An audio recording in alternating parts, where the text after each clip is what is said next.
Hello, everyone. We're just going to be starting here in a few more minutes. Lane, are you there? Yes, I'm here. All right, perfect. All right, well, I guess we can get started. Hello, everyone. We're just going to be starting here in a few minutes.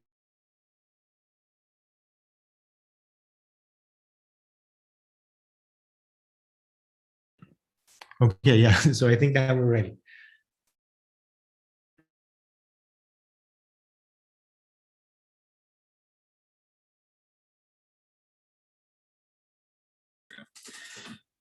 Okay. Welcome, everyone. We're going to get started today. This is the orientation for data science for biomedical data. So for some of you that have already participated in the orientation that happened last week, this introduction will be a little bit of review for you. But for those of you that were not able to come to that orientation, this will be fresh information. So first off, I want to thank LSU BIOMMED as well as LBRN for funding these training modules available. BIOMMED is under LSU. It's a group of cores, and it stands for the Division of Biotechnology and Molecular Medicine. That's the BioMed down here. Gene Lab is one of the cores within BioMed, and I'll talk a little bit more about that at the end of the lecture here. And then LBRN is Louisiana Biomedical Research Network, which is a consortium of universities that work together to further Louisiana's research potential as through collaboration and communication. But that aside, let's go ahead and get started as to the information that you guys are here for today. So a little bit of overview about what these training modules are. So these training modules are designed to be completely asynchronous, and that is because many of us have very busy schedules, right? So the opportunities available here for you to jump in and jump out around your schedule and work with on your timelines really should benefit you here. Additionally, you're not in this alone. So the purpose of these programs is to help guide you through the information and provide you with interactions similar to how you would with, say, a professor or an expert in the field that would be teaching a similar course. So for these training modules, we'll have access to a variety of mentors that will interact with you both through lectures, as well as be accessible through online chat, which has a variety of options for you to reach out to them, and email, of course. And once you have gone through the program, once you've reached the completion of the program, you will receive a certificate so that you can prove that you completed this training module and have a better understanding of data science. Now, depending on what institution you come from, that certificate will look a little different. So if you come from LSU, your certificate will be customized to LSU and be signed by Dr. Gus Kasulis. If you come from LBRN, your certificate will also be customized, but it will always be signed by the LBRN's bioinformatics core lead, Chris Taylor. If you are not part of LSU or LBRN, your certificate will be similar to a standardized certificate that you would receive if you completed the program independently.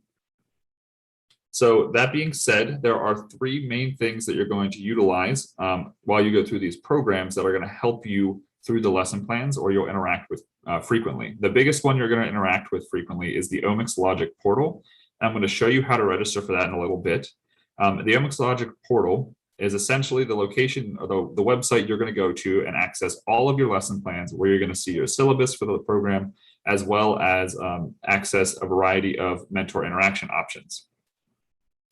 The next thing that you're going to interact with fairly frequently is the T-Bio platform. So the T-Bio platform is designed to allow you to input bioinformatics acquired data and then run it through a various pipeline of analyses so that you can go through the normal process that a bioinformatician would to analyze the different data, except this is a much easier for those that don't have the expertise to perform the analyses through their own coding. However, you're not just going to be using this platform, you are going to learn how to code to some extent.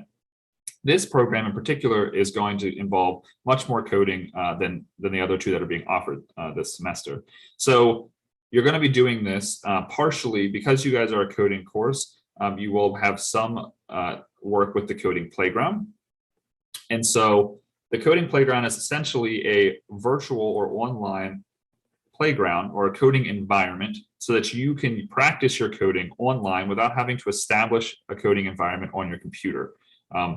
Now, because you guys are a coding based training module, you'll likely also have to set up a coding environment on your own computer, but this, as you learn, will be available to you so you don't have to go through that process right away. So this is an intermediate based difficulty course. This basically means that it's targeted towards individuals that have an understanding of both biological and data science concepts, as well as some experience with statistics and some experience with coding. You don't have to be experts in any of these things, but the expectation is that you are able to understand some of the information given to you from the get-go. So there are 2 other difficulty level offered training programs this semester, which we'll be talking about transcriptomics tomorrow if you're still interested. And we were talking about introduction to bioinformatics yesterday, and that recording will be available online. So what exactly is this training module?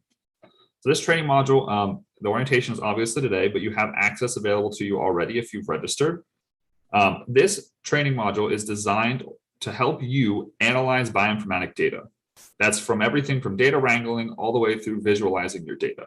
Many of us have seen visualized bioinformatic data if you work in biomedical field, but this course is designed, this training module is designed to help you go through the actual steps and understand the analyses that are going on behind the data visualization, because there's a lot of steps to get to that visualization point. Some of the concepts you're going to cover is statistical concepts and their applications to biological data, machine learning and deep learning, Python and R coding, as well as coding challenges so that you can start to understand how to do the coding yourself, as well as how data sharing. Now, you're also going to have a variety of ways to learn this. There's hands-on exercises, there's tutorials, there's lessons, there's the mentor guided lectures. There's plenty of learning opportunities here that will help lead you through this process. And it's not just going to be conceptual applications. This training module is targeted to also be able to practically apply this information in your research world, in your clinical world, and the variety of other applications that data science finds itself in. And like I said, you're going to be able to practice this as you go. So you're not going to be stuck just learning the concepts. So I'm not going to go through all the details of the lecture or of the syllabus, but these are, here's your syllabus. These are the finalized dates. Later on, Ilya will go into more detail about that. Additionally, there are other resources available to you, especially if you're coming from LSU or LBRN. Like I mentioned at the very beginning, there's LSU Gene Lab, and LSU Gene Lab is available to everyone within the LSU network or the LBRN network. Basically, what LSU Gene Lab is designed for is to provide consulting, as well as a variety of experimental services, which range from next generation sequencing all the way to automated cell counting. I listed a few of those services here. This is not their full list, but this laboratory and this service laboratory is available to anyone within those networks and can very much help your research if you're not familiar with one of these techniques. Additionally, LBRN, like I mentioned, Chris Taylor is associated here with the Bioinformatics, Biostatistics, and Computational Biology core. This core is basically designed to provide consulting, mentorship, and training focused in bioinformatics and data science fields and how they're applied to biological data. Now, this is targeted towards faculty and PI, so keep that in mind if you reach out to them. This program is also designed to create a project at the end. Now, I did want to give this information to individuals that every year, LBRN holds a conference focused on computational biology and bioinformatics. This is usually around April or springtime. So once you complete the project in this training module, you'll have the opportunity to present that project at this particular conference or any conference of your choosing if you're interested in that. Additionally, some new information I received today is that there is also a master's program focused on bioinformatics available at the LSU Health Center in New Orleans. So if you're interested, you can look that up yourself if you want to continue your knowledge into the bioinformatic field. And finally, if you're a faculty member or a PI at another institution and you're interested in having these programs or training models offered at your institution, you can contact Ilya Brodsky, who is the CEO of Pine Biotech, who is offering these training models at Ilya@PineBio for more information. So I'm going to hold here before I show you how to register, but I'll take any questions if anyone has any questions about this process itself. If not, we're going to move on to the registration.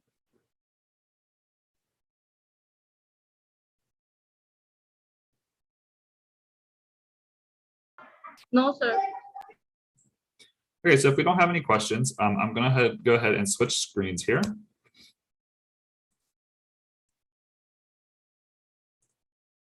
I'm going to show you how to register on the OmicsLogic portal. So for those of you that have not done this already, if you're interested in this training module, you have to register on OmicsLogic before we can add you to the course, the training module. So to do so, you're going to want to go to learn.omicslogic.com. When you come to this page, you will be able to see clearly in the front how to register for free. And they put that link in the chat. I will also mention before I go through this that there is another website. I'll put the link in the chat that will go through all the other training programs and training modules that are offered at LSU or through the LSU BioMed and LBRN network this semester. So you can go to that link if you're interested in the other training modules. But like I said, go to learn.omicslogic.com to register for any of these training modules. The way to do so is to click register for free down here.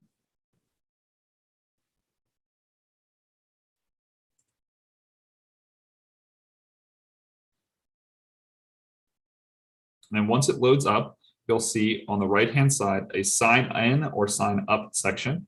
All you have to do once you get to this section, if you already have an account, you can sign in here. If you don't already have an account, there'll be a small button you'll have to click to expand the information to allow you to register for learn.omicslogic.com. Great, so here. So if you already have an account, you'll sign in here. If you don't, click on create an account right here. This box will expand for you and give you and ask you a little bit more information like your name, the institution that you're with, et cetera, et cetera. But since I already have an account, I'm going to go ahead and log in so I can show you a brief introduction of the profile on OmicsLogic and how to access the information that you'll need to access for this training module.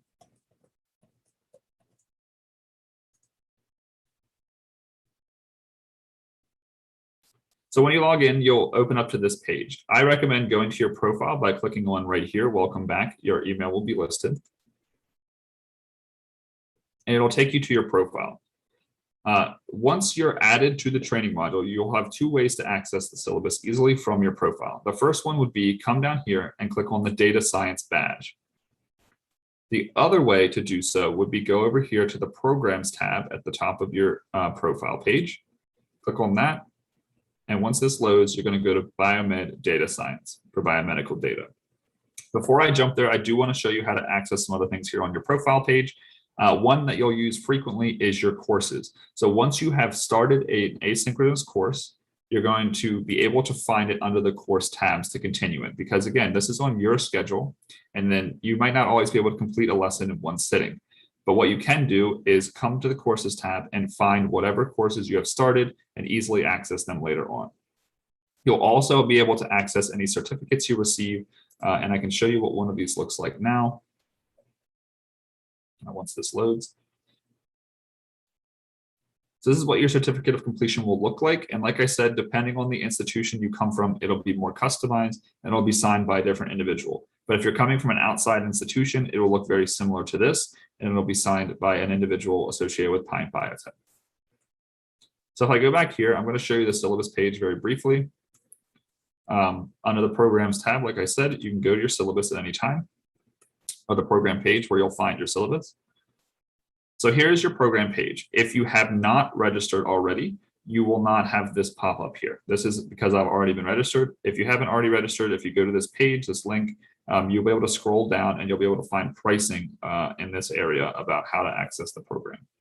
But since most of you should already be registered, you'll be able to scroll down and you'll find today's the first lesson. So here's your find the syllabus information, and also the information for each individual lesson. Today being October 7th, you can see this is the topics that are going to be covered today. And here are the associated resources that you should go through after this lesson.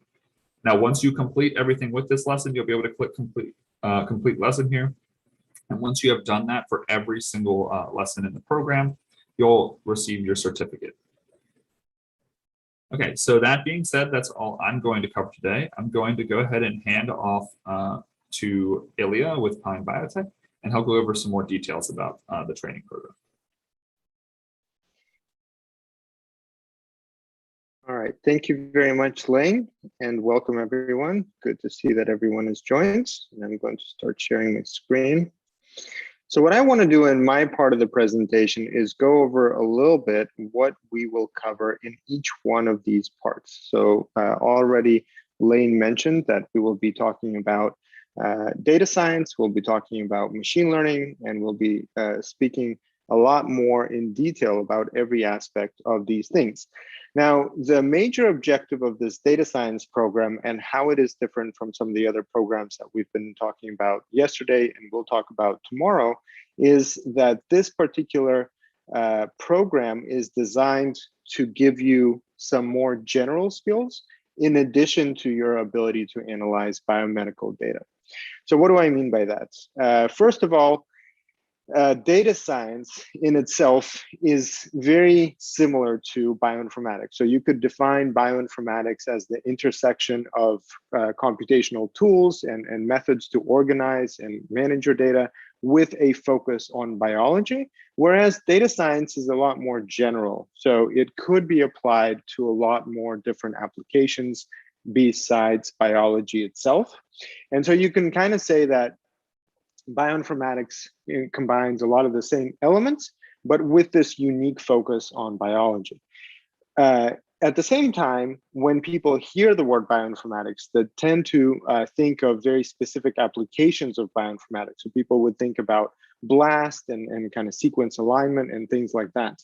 However, I want to talk today about how the nature of sequencing data is changing, and a lot of the ways that we analyze this data is also changing, bringing to the forefront this need to have data wrangling, data analysis, data visualization, and machine learning skills in what we are able to do.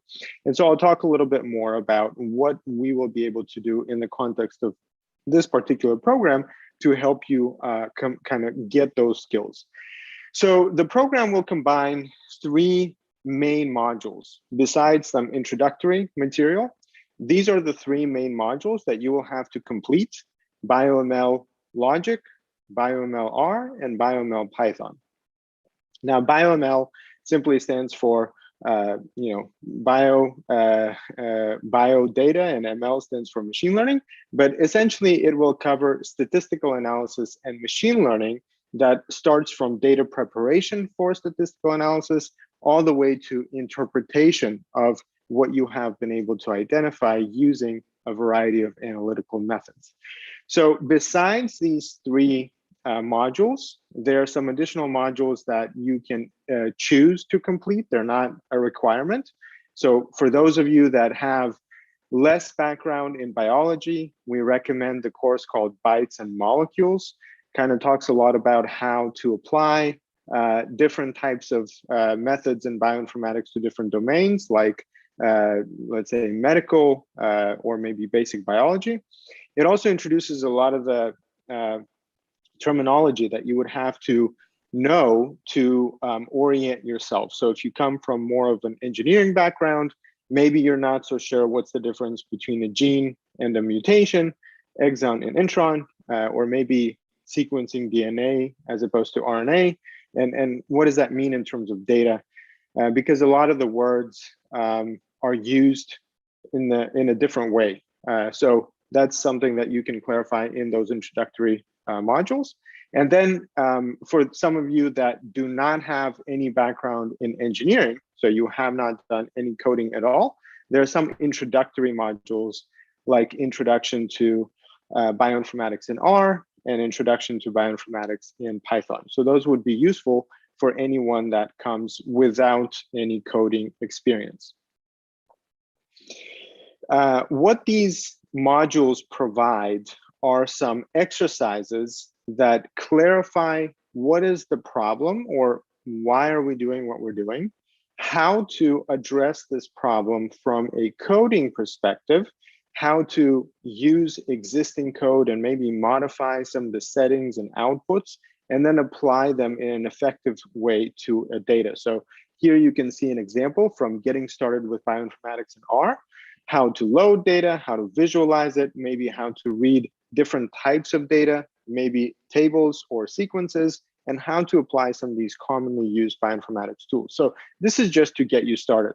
When you move on to the more advanced courses like BioML in Python, for example, you can see that they will use project examples with curated data sets taken from publications.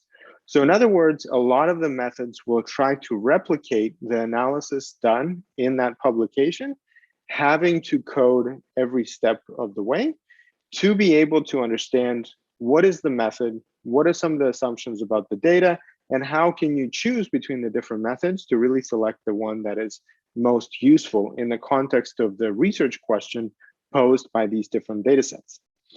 Now, besides that, we have this parallel. So the exact same thing that you will learn in R, you can learn in Python. Why R and Python? The primary reason is because R has a lot of commonly used packages. You will find typically outputs from different R packages in publications. A lot of the statistical analysis is very easy to use with kind of beautiful visualization right out of the box with minimal modification. So that's why R is very popular in bioinformatics. You have a whole series of packages being developed every day to address new types of data and new types of analyses. At the same time, in Python, it seems like some of the things are going to be a little bit more challenging in terms of, let's say, visualization and making these beautiful figures that you can just take and use in your publication. But a lot of times, once you get into the syntax, Python tends to be something that people feel much more comfortable with after they've kind of overcome this initial stage of some technical things that you just have to practice and know. So these two languages are very popular, and we'll talk a lot about how to get started, how to set up your environment, and eventually how to use those in the context of a data set that you choose or you pick for your project. Just to kind of give you more in-depth information about how this is actually going to work. So here's an example from the Python version of the course. You can see that there are several different sections here. You essentially will be able to learn the code syntax just by reading about the code. It will explain every single piece of the code.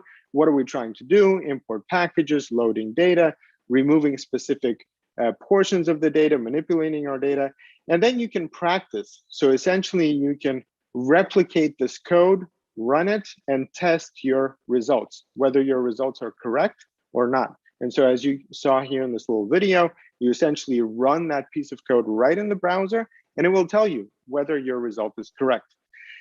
Besides that, you will then be able to take this code and modify it so that you understand how to apply it to different types of data sets. So each exercise is going to be first to understand the objectives and strategies, then to learn the syntax or how to code this in a particular language like Python, then how to test your understanding in these coding challenges. And so for the coding challenges, you will get a link to a Jupyter notebook that will typically have some initial code.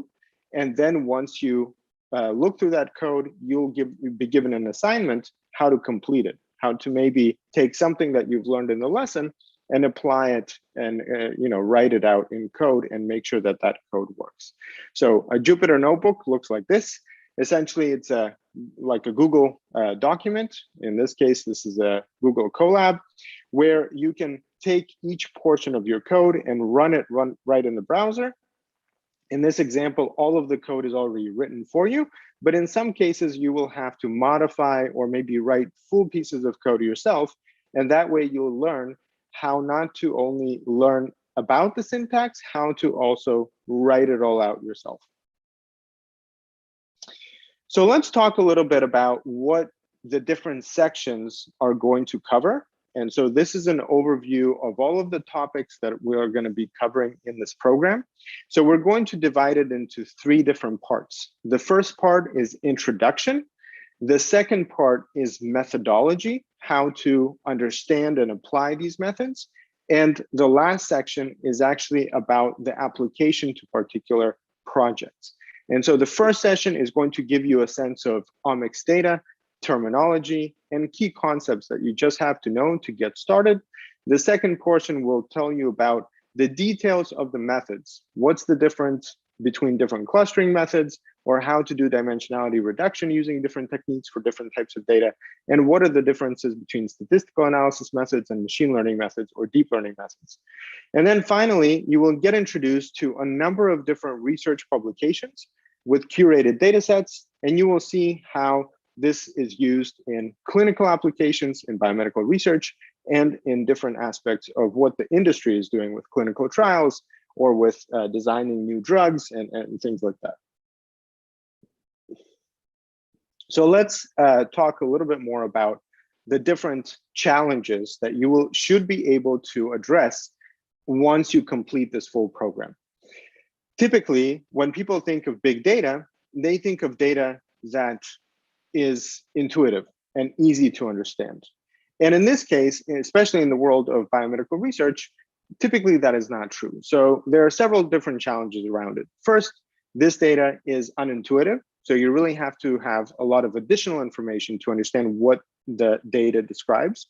And number two, the data is not structured. So as you can imagine, a lot of these data sets that I have here on the screen come in their original form in an unstructured way. You cannot just take them and analyze them. So the first challenge that you should be able to do after this program is to structure data and prepare it for analysis. What kinds of data are we going to be dealing with? Primarily, we're going to be talking about omics data. This includes phenomics, genomics or DNA variation, epigenomics like bisulfite sequencing, so DNA methylation, or ChIP-seq, where you're looking at histone modifications, and transcriptomic data, including some other types of data sets like metagenomics. So all of these data sets have to be processed to be useful. And we'll briefly touch on how to process data, because essentially sequencing data looks like this. You have short reads. Those short reads have to be aligned to the reference genome. And only after they have been aligned to the right place on the genome, you can actually quantify how many you have and translate this into structured data that is quantified. So you actually have numbers associated with features like genes and samples that represent some biological conditions that we can compare and contrast. To do that, you essentially have to know some of the basic ways that some of these coding languages deal with data. And the way they deal with data, in this example, we're going to look at Python. So in Python, you have two major packages that allow you to work with matrices that essentially represent numeric data that you can manipulate and work with, and pandas that allows you to work with data frames. And so we will learn about how to take this kind of data, prepare it for analysis, load it into the environment that we're working in, for example, R or Python, and then that will make it ready to explore. And so once we've loaded the data, we will start looking at data properties. So how can we estimate different important parameters like distribution, like for example, different ways of normalizing data to check that the data is kind of consistent with our assumptions about the data, and how to essentially prepare this data for the method that we will use in the analysis, because in a typical way, that method will have some expectations about the data that are important to make this analysis correct and make it interpretable. As a part of that, we will talk about different ways to visualize data. An important part of kind of playing around with the data is being able to, for example, extract different portions of your data frame, combine them together to find a data set that you need. For example, if you're talking about different types of conditions, and those conditions are defined by different sexes, different ages, different disease stages, you might want to look at just some of those. And so one way to do that is you have different types of categorical data, and you want to create a data frame so that you can analyze that. And that's called crosstabs. The other way is you can compare categorical groups. So for example, different age groups, different sexes, different disease types, and then you can create summary of continuous data, for example, gene expression, to visualize it and make it kind of statistically comparable between different groups. And finally, we'll talk about how to analyze and visualize continuous data. So if you have, for example, 2 genes and you have many samples that are defined by those genes, or in the other way around, you have many genes defined by 2 samples, how can you visualize the combination of this continuous data, for example, in a scatter plot? So we'll talk a lot about visualization. And so you will be able to take unstructured data, which could be gene expression, could be metagenomics, or even could be survey data, and essentially make sense of them and visually presentable. So here you can see a bar plot, a pie chart. So those are some simple tasks that you should be able to do after you complete this training.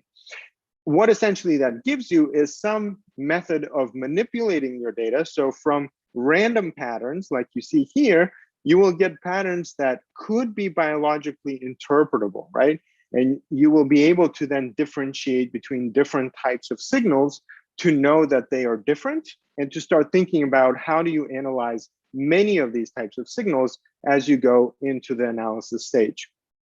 So we talked here, spoke about data processing, essentially, preparing your data for analysis, and then starting to explore it. And so as you complete the full program, you should be able to understand the significance of experimental design, how the data was generated, to then how the data is typically processed, cleaned, prepared for analysis. Then what is the major trend in your data that you can use to define your statistical analysis and pick the right model, and then essentially use the analysis results to make interpretations as well as generalizations about whatever this data represents.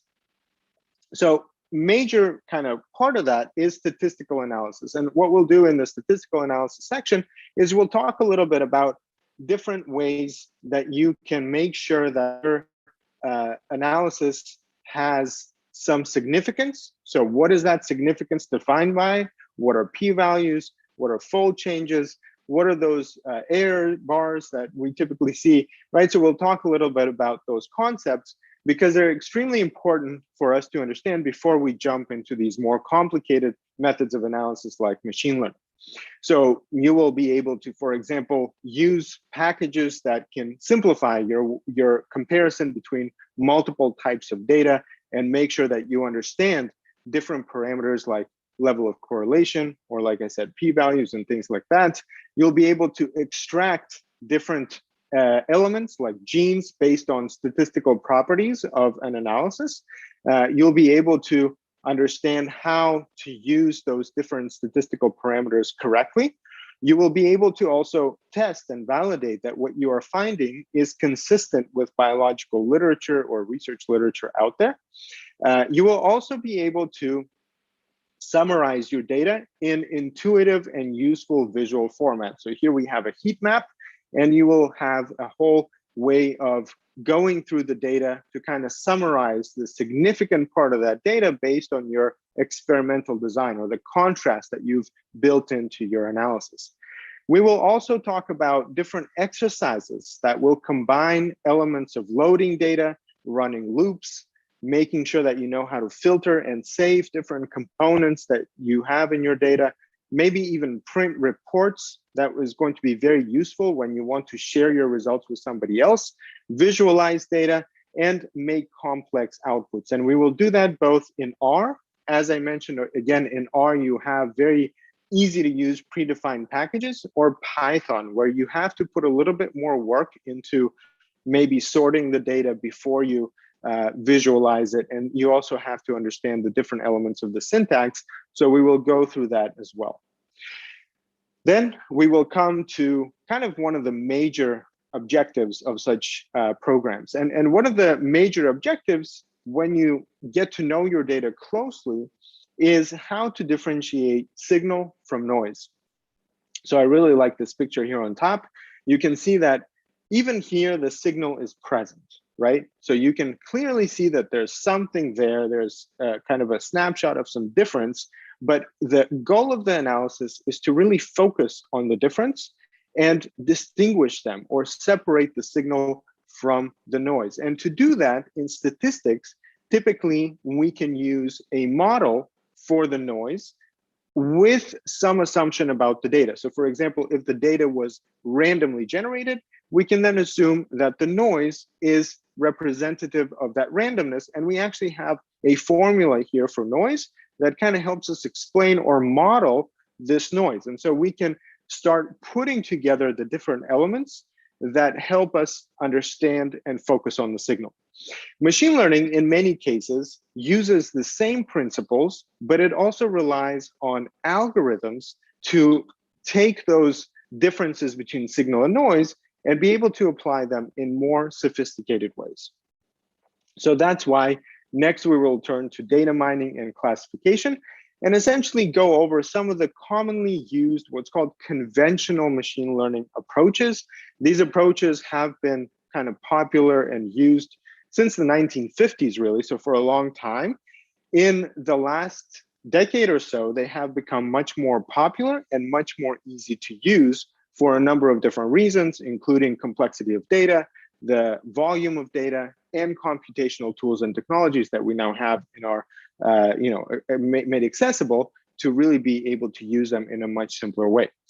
To really understand each one of these methods, we will also make different comparisons so that we understand the significance of different elements and different outputs of these methods, because in a lot of cases, people just apply them without a lot of understanding, without understanding of how to use these settings in some meaningful way. And so we'll go into the detail and we'll be able to really look at each method in depth, understand how they are related to each other, how to compare and contrast those different methods. What do they essentially mean? What are some of the algorithms behind these data? And how can we essentially explore our data and prepare it for analysis so that we know that we are using the right kinds of assumptions and the right kinds of methods, and they really make the analysis interpretable. So we will kind of review all of these methods in some detail to make sure that everybody understands also what goes on behind the scenes. We'll also introduce you to some standard ways of implementing this using such packages like scikit or scikit, so how scientific methods are used in Python, including different packages that are commonly used for this in, for example, in the R language. We'll also try to address some of the linear algebra kind of elements of machine learning. So here you have singular value decomposition for PCA. So we'll try to make sure that in some layman terms, everybody understands where this kind of analysis comes from. We'll talk about how this is actually useful to understand where this comes from, because now you will understand the significance of different properties of these objects that are produced by Python and R packages, and you can actually get a lot more information out of there. And you will be able to compare and contrast different methods for optimization and for really making them less overfit and more generalizable. Now, in many cases, like I mentioned, these methods include some algorithmic understanding. And so we will talk briefly about some of the algorithmic components here as well. We'll talk about feature selection as an example of a greedy algorithm.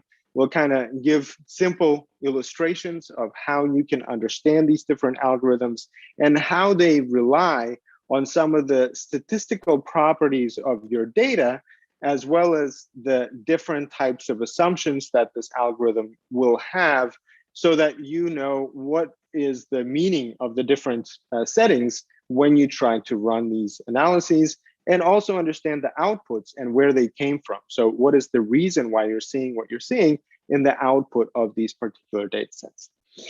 We'll also talk about different applications of these methods to a variety of different types of biomedical omics data. So we'll talk about it in the context of diagnostics and cancer biology. We'll talk a little bit about single cell and tissue composition, as well as microbiome and infection, or how we can use this proportionate data to infer some meaning about different conditions in terms of diversity, complexity, and things like that. So I think a lot of exciting applications of some of these data science methods.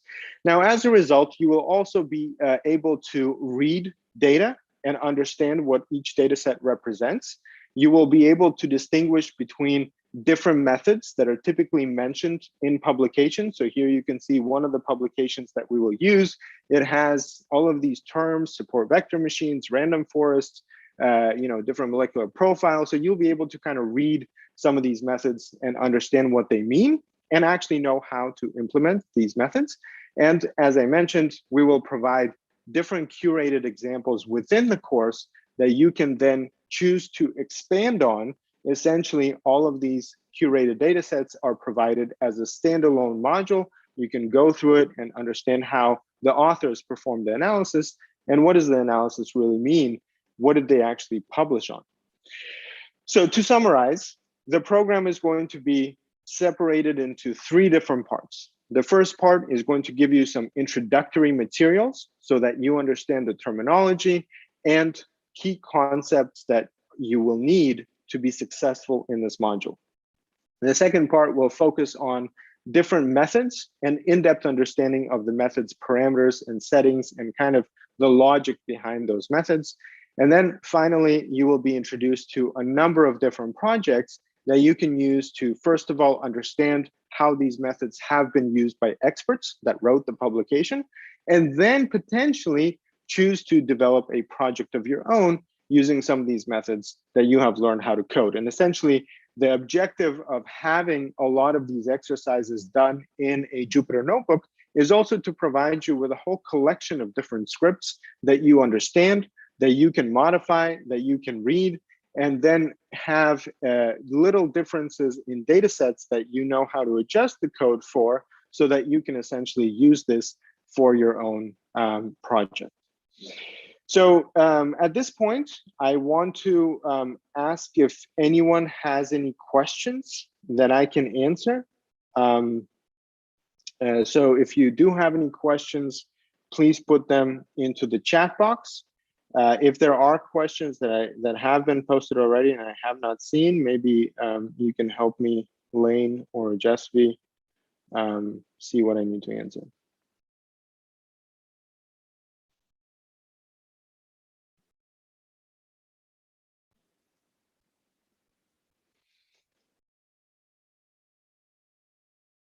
Okay, so if there are no other questions, okay, 1 second.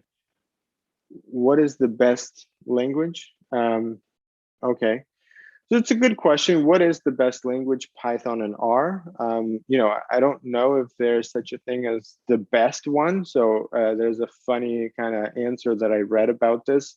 So has anyone here heard about Visual Basic? Like in Excel, you can write VBA scripts. Yeah. So, that came around a long time ago, right? Visual Basic was since the beginning of Excel. It's been around. And many people complained about Visual Basic. It's a very difficult kind of thing to learn. And then once you learn, a lot of things don't work, right? So people have been talking about this Visual Basic language disappearing.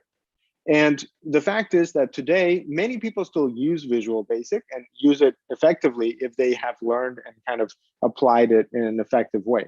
I think in a similar way, it's difficult to say that, one language supersedes completely another language and everybody just goes and learns a new language and that becomes the best, the most popular, the most efficient. I think what we are seeing is that a lot of people use these languages for different purposes. For example, a lot of people in statistics use R and are encouraged to use R, particularly because there are so many different easy to use packages. And so if we see bioinformatics from that perspective as a way to analyze our data, explore our data, I think R is a very useful way to get started. I think it's intuitive, depending on who you talk to. Some people like it, some people don't like it, but it's a good, well adopted and kind of bioinformatically validated language. Python, I think, is easier in terms of syntax. It has less, I think writing in Python, once you understand kind of the logic behind it, becomes easier, but it's more work. So it's not just like modify a couple of pieces of how you call some function and it just works. You have to start doing loops and you have to filter and you have to call different packages. So a lot of this, I think, tends to be a little bit more complicated in Python. But Python seems to be much more adopted in other fields. For example, besides bioinformatics, in other fields, it's a very useful language to know. Okay, so how can you start? Again, like Lane mentioned, you can start by, first of all, taking a look at the full syllabus page, which is right here. And I'm going to paste this in the chat. And this link will kind of give you a good overview of everything that's going to, and provide you with some links. So if you scroll down, we'll kind of talk about some of the major things that we will cover and give you a good overview of the full syllabus. Now, if you want to then participate in the program, you essentially can have two different ways. One, if you are already at LSU or LBRN, and then the best way is to do it through iLab. And we have a short video that we will send by email after this on how to do this on iLab if you are from LSU or LBRN. What's important to remember is that for LSU and LBRN, really, you can be a student, you could be faculty, you can also offer this to your students as well, if you think that they could benefit from such training. And the training, as already mentioned, is asynchronous, so you can essentially just use the whole semester to complete all of these modules and get your certificate. Now, once you're here, or let's say you're not from LBRN or LSU, what you need to do is you need to sign up on the portal. So let me ask you, how many of you have already signed up on the OmicsLogic portal? Maybe if you have signed up, put a number 1 in the chat box.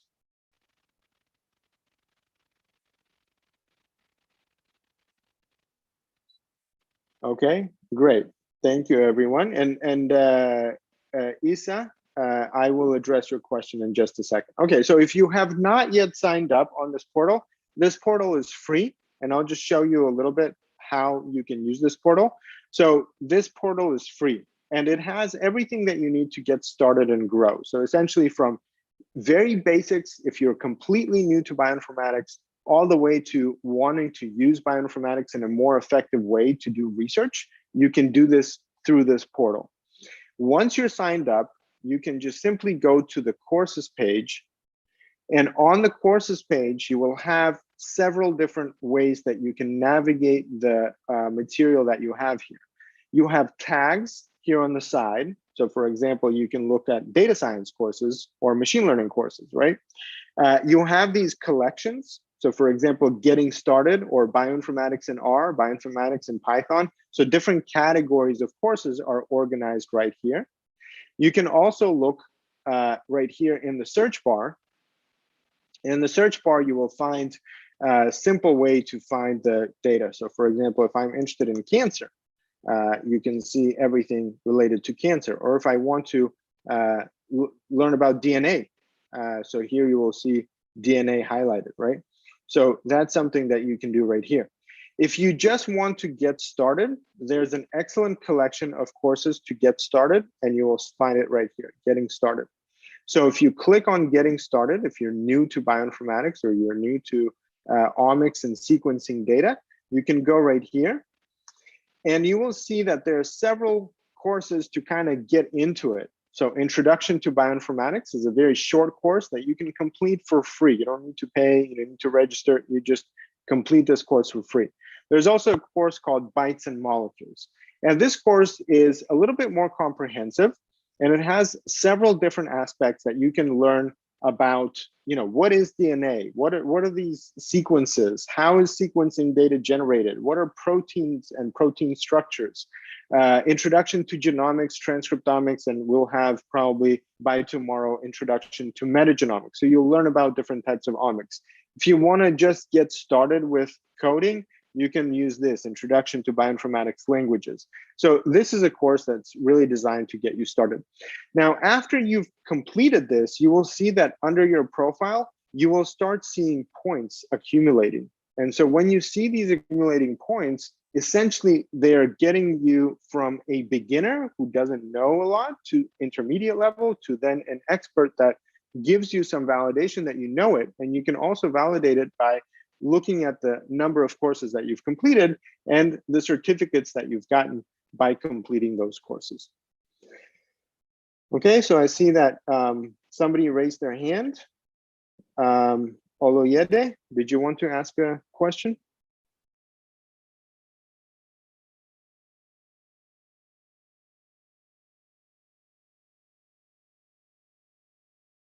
And Filani, so go ahead, you can unmute yourself and ask your question, or if you would like to type it in, you can also Okay. type it. Yeah, go ahead. Good evening. Yes, good evening. Yeah, good evening. Yeah, I want to ask because I received the mail because I remember registering for the registering for this data science omnic genetic. So is it that the classes is going to be on Zoom or through or on the portal? We have to register on the portal first. Yes, you have to register on the portal. So again, Okay. you go to the programs. Did you already create a profile? I think I already did. Okay, Yes, so I if you already can did. log in, after you log in, go to the programs tab. And right here, these are 3 programs offered by BIOMMED. So if you just type in here BIOMMED, okay, okay, BIOMMED is with 2 M's, BIOMMED. You can see the 3 programs that we're discussing in these orientation sessions are Introduction to Bioinformatics, Data Science for Biomedical Data, and Bulk and Single Cell Transcriptomics. So today we're talking about this program, Data Science for Biomedical Data. If you have not completed the registration, take a look at this link. It will look a little bit different from what I'm showing on the screen. Okay, thank you. Ojasvi just posted the link. So take a look there. And if you have any questions, then Ojasvi would be able to help you with that too. Okay, thank you. All right, great. And Filani, did you have a question? Yeah, good evening, everyone. Yeah, my question is there a need for internship? Like, can somebody get interned in with you? Each person have the basic of bioinformatics already. Because I did the course in school already, so I have the basis of it. So I want to probably practice what I've learned or what I've known. Because I'm into data analysis and I've done data science already. But just for into process. So that's what I'm asking. Okay. Well, so yeah, there are different ways that you can use these different programs. One of them is to get training. And so if you've completed your training, then you should focus on your research project, right? So the goal of this portal is to train you and then give you the tools to work on an independent project. How do you do that? There are several ways that you can do it. If you already have a subscription on the portal or you're part of a program, you simply go to your profile. And once you are in your profile, you will see that if you have 10,000 points right here, or more than 10,000 points, you can navigate to the projects tab and start a new project. Okay, so what this new project will be is essentially like a publication. So you will see that all the different steps here will resemble a publication, abstract, methods, results, discussion, etc. And this will be useful for you to demonstrate that you have really learned a lot of these different types of data, different types of analysis, and can do biological interpretation. If you would like to have help for someone to actually work with you as a mentor, the way that you can do that is by joining the Research Fellowship. A Research Fellowship is a program that we run every semester. So right now we're in the fall semester. So we have the fall Research Fellowship program. It's going to go from September until the end of December. And essentially the goal is to prepare your project for the upcoming conferences in bioinformatics so that you can present. So if you need more details about that, you can actually reach out to our team. You can reach out to support at PineBio or marketing at PineBio, and they can guide you on how to register for the Research Fellowship. Isa, did you have a specific question that I can answer? Yes, good evening, sir. I have a question on machine learning. I did a little project on it, like breast cancer prediction. but still my question is on, already I give the question through the chat, that DNA sequencing, I did a lot of things, but still I did not understand it. So please, can you help me with a specific website that I can go and register, or I can follow, so that I can understand the basic part of it? Thank you very much. Okay, well, yeah, that's a good point. So the data essentially comes from the process of sequencing. And there are a couple of courses that I could recommend from here that you can actually get started with. For example, this course on transcriptomics will talk about how the sequencing, the process of next generation sequencing works. Or you can, this is for RNA. You will find the same for DNA. So you can look for genomics, for example. And here you will also have an explanation of sequencing and what essentially you can do with different sequences and how to analyze sequencing or process sequencing data. Depending on the level of complexity and kind of technical questions that you have, these are some of the courses that you can use to kind of get started and understand the process of sequencing, the different file formats, how to process them.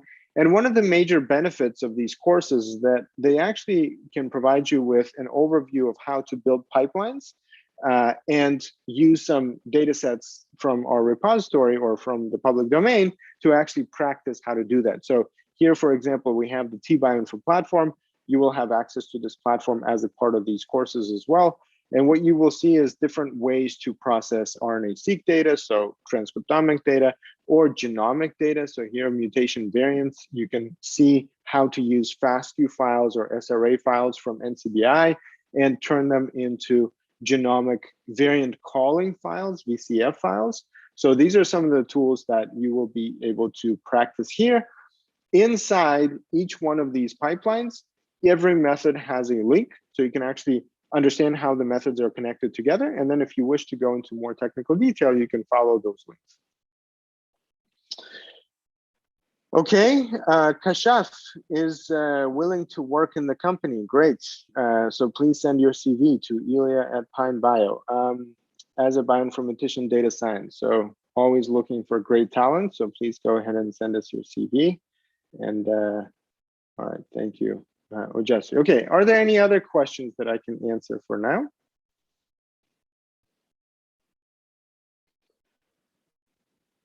Email, yes, so Ojasvi right there shared my email, ilya@fine.bio. Okay, so I think we are just approaching how can you get the lecture material. So this lecture was recorded. We're going to follow up by email and share the recording with you. You're welcome to watch that recording on YouTube as well. We have a YouTube channel where you will find a lot of free resources that you can go over.